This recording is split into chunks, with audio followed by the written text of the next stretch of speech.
Hello viewers, আসসালামু আলাইকুম। আমি আবির মাহমুদ আছি আপনাদের সাথে এবং আপনারা আছেন অনলাইন স্কুলে। আশা করছি আল্লাহর অশেষ রহমতে আপনারা সবাই অনেক ভালো আছেন। তো এই ডিবিএমএস এর গত লেকচারে আমরা দেখেছি ইআর মডেল এবং টাইপস অফ অ্যাট্রিবিউটস। যারা ভিডিওটি মিস করে গেছেন তারা উপরের আই বাটনে ক্লিক করে চাইলে দেখে আসতে পারেন। আজকে আমরা দেখব টাইপস অফ রিলেশনশিপ এবং ওয়ান টু ওয়ান রিলেশনশিপ। তো এই টাইপস অফ রিলেশনশিপকে অনেকে বলে ডিগ্রি অফ রিলেশনশিপ, আবার বলা হয় কার্ডিনালিটি ইন এ রিলেশনশিপ। তিনোটাই সেম জিনিস, কনফিউজড হওয়ার কোনো কারণ নেই।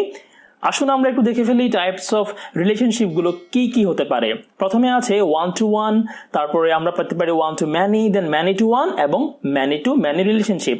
এই চার প্রকারের রিলেশনশিপ দেখা যায়। মাঝে মাঝে এই ওয়ান টু ম্যানি কিংবা ম্যানি টু ওয়ানকে একসাথে করে ফেলে, মানে দুটো বলতেই প্রায় সেম জিনিসই বোঝায়।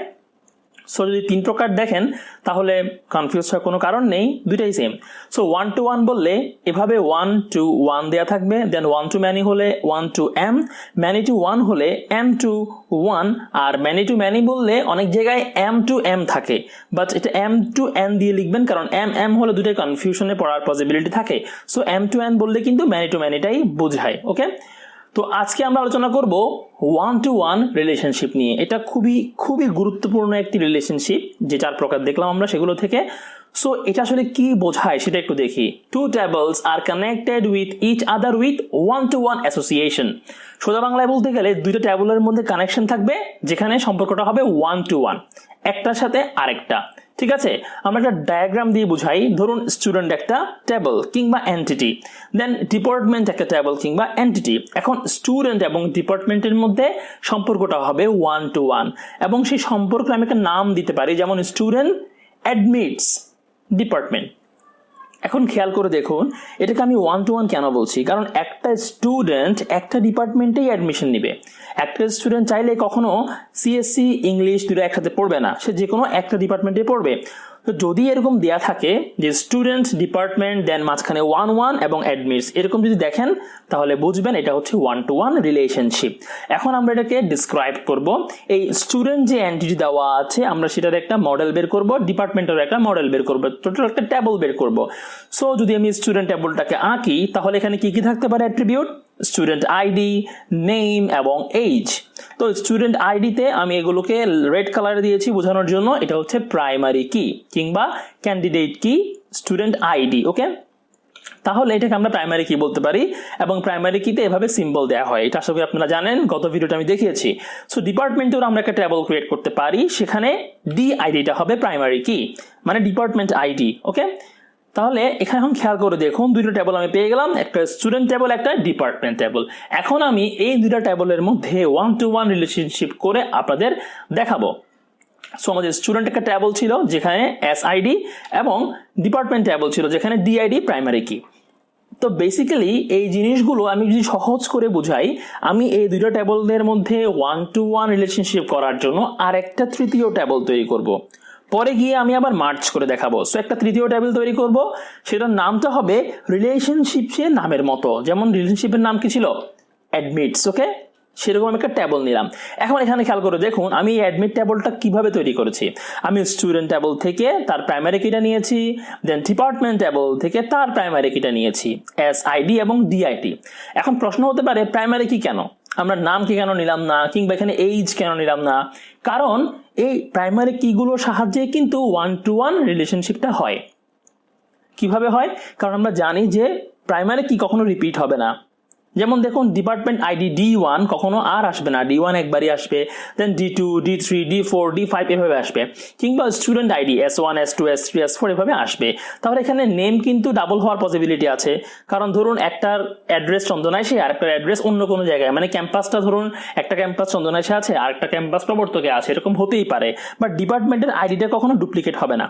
ঠিক আছে, সো আমরা ডিপার্টমেন্ট আইডি ধরতে পারি এইভাবে, আর স্টুডেন্ট আইডি, এই দুইটাকে নিয়ে আমি আর একটা টেবল বানালাম যেটার নাম দিলাম আমি অ্যাডমিটস, রিলেশনশিপের নাম অনুযায়ী, জাস্ট বোঝানোর জন্য। আমি পরে আবার মার্চ করে দিব। ঠিক আছে, সো এখানে এই এস আইডি এবং ডি আইডি এর ভ্যালুগুলো কোথা থেকে আসবে?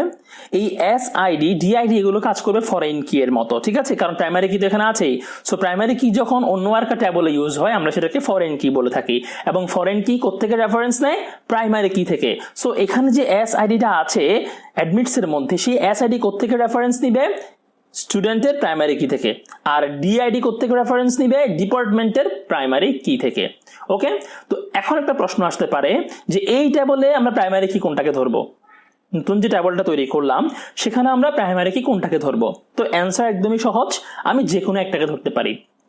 এসআইডি কেও ধরতে পারি, আবার ডিআইডি কেও ধরতে পারি, কারণ দুইটাই ইউনিক, কখনো দুইটা কখনো রিপিট হবে না, ঠিক আছে। তাহলে দুইটাই কি এখানে ইউনিক, তাহলে আমি এসআইডি কে ধরে নিচ্ছি অ্যাজ এ প্রাইমারি কি। তাহলে রিলেশনশিপটা কিভাবে হচ্ছে দেখুন, ধরুন যে S1 স্টুডেন্ট সে D1 ডিপার্টমেন্ট কিংবা D2 ডিপার্টমেন্টে ভর্তি হলো, তাহলে S1 D2। যে S2 স্টুডেন্ট সে D3 তে ভর্তি হলো, যে S3 সে D1 এ ভর্তি হলো, ঠিক আছে। তাহলে S1 কখনো দুইটা ডিপার্টমেন্টে ভর্তি হতে পারবে না, S2 কখনো দুইটা ডিপার্টমেন্টে ভর্তি হতে পারবে না। সো এগুলো আমরা বলতে পারি ইউনিক। এখন যদি আমি এটাকে একটা ট্যাবলে কনভার্ট করি, ধরুন এই যে স্টুডেন্ট ট্যাবলটা আছে তার সাথে আমি এটাকে মার্জ করে দিব। তো এসআইডি তো আমার এখানে আছেই, তো এসআইডি নেম এজ থাকবে, তার সাথে ডিআইডিটা মার্জ হয়ে বসে যাবে। সো আমরা ট্যাবলটা এখন ক্রিয়েট করে ফেলি। এই যে খেয়াল করুন, এসআইডি নেম এজ এটা স্টুডেন্ট ট্যাবল থেকে আসছে, দেন আমরা ডিআইডিটাকে নিচ্ছি ডিপার্টমেন্ট ট্যাবল থেকে। ওকে, এখন এখানে আমাদের প্রাইমারি কি কোনটা হবে? এসআইডি হবে। তো S1 এর সাথে D2 এর সম্পর্ক যেটা আমরা এখানে প্রথমে তৈরি করেছি, S2 এর সাথে D3, S3 এর সাথে D1। বাট খেয়াল করে দেখুন S4 যে স্টুডেন্ট সে কিন্তু কোনো ডিপার্টমেন্টে ভর্তি হয়নি, তার সাথে কোনো সম্পর্ক কিন্তু স্থাপন করা হয়নি, তাই ওই ডিআইডি বরাবর আমরা নাল ভ্যালু পাবো, কারণ আমরা সম্পর্ক এখানে স্থাপন করতে পারিনি, ঠিক আছে। সে ট্রাই করেছে বাট সে পাত্তা দেয়নি, তাহলে এখানে সম্পর্কটা স্থাপন করা হয়নি, ক্লাসের ক্ষেত্রে যেটা হয়। ওকে, তাহলে আমরা এখানে একটা 1-to-1 রিলেশনশিপ পেয়ে গেলাম। তো এখানে অ্যাজ ইউজুয়াল ডিআইডির সাথে নেম অ্যাড্রেস এগুলোও আসবে। তো আমাদের আসলে পুঁথিগত বিদ্যায় ইউনিভার্সিটিতে কলেজে কিন্তু জিনিসগুলো এভাবে ডিসক্রাইব করে তিনটা টেবল দিয়ে কখনো দেখায় না, দেখায় ধরেন দাগ দিয়ে দেখায় ওর সাথে ওর সম্পর্ক, ওর সাথে ওর সম্পর্ক, ওর সাথে ওর সম্পর্ক। বেসিক্যালি ব্যাপারটা তো সহজ না, এভাবে দাগ দিলে হয়ে যায় না। যারা প্রোগ্রামিং করবে, কোডিং করবে, তাদের জন্য ব্যাপারটা এখন ইজি হয়ে যাবে, কারণ তারা বুঝতে পারবে যে আমরা কিভাবে প্রাইমারি কি দুইটা নিয়ে আর একটা ট্যাবল ক্রিয়েট করব। তাহলে একটা 1-to-1 রিলেশনশিপ বিল্ড আপ হবে, ঠিক আছে। তাহলে আমরা একটা ব্লক ডায়াগ্রাম দিয়ে দেখাই। ধরুন এটা একটা ট্যাবল স্টুডেন্ট ট্যাবল, একটা অ্যাডমিটস ট্যাবল এবং আরেকটা হচ্ছে ডিপার্টমেন্ট ট্যাবলে তিনটা করে ভ্যালু দেওয়া আছে, যেটির সম্পর্ক আমরা তিনটে স্থাপন করেছি। তাহলে S1 এর সাথে কে? D2, S2 এর সাথে D3, S3 এর সাথে D1। সো এগুলো S1, S2, S3 ধরে নেন, এটা D1, D2, D3। Department table হচ্ছে লাস্টেরটা, ঠিক আছে। তাহলে S1 এর সাথে সম্পর্ক কার? D2।